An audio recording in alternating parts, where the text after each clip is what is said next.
அனைவருக்கும் இனிய வணக்கம். என் பெயர் துர்கா. நான் 3ஆம் வகுப்பு படிக்கிறேன். ஒரு கதை சொல்றேன், கேட்குறீங்களா? ஒரு ஊர்ல ஒரு ராஜா இருந்தாரு. தன்னோட பட்டத்து யானையோட எடை எப்படி இருக்கும் அப்படின்னு யோசிச்சாரு.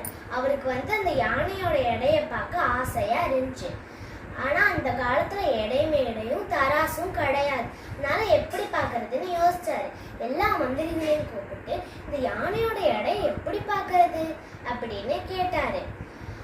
அப்ப ஒரே ஒரு மந்திரியோட 10 வயசு பையன் இதோட எடையை நான் கணிச்சு தரேன் அப்படின்னு சொன்னான்.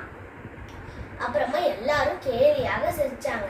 ஆனா அவன் முன் கேட்டதுனால ராஜா ஒரு வாய்ப்பு தந்தாரு. அவன் அந்த யானையை கூட்டிட்டு நதிக்கு போனான். நதிக்கு போய் அங்க ஒரு பெரிய படகு இருந்துச்சு, அதுல ஏற சொன்னான்.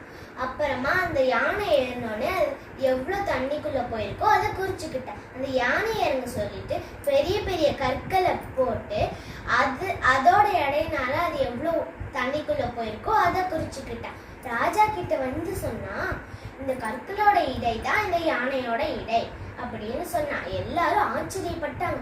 இவன் எப்படி இத கணிச்சு தந்தான்னு எப்படி இதை கணிச்சு தந்தான்னு ஆச்சரியப்பட்டாங்க. இதோட நீதி என்னன்னா, யாரையும் குறைவாக இடம் போடக்கூடாது, வயசு ஒரு தடை இல்லை. நன்றி, வணக்கம்.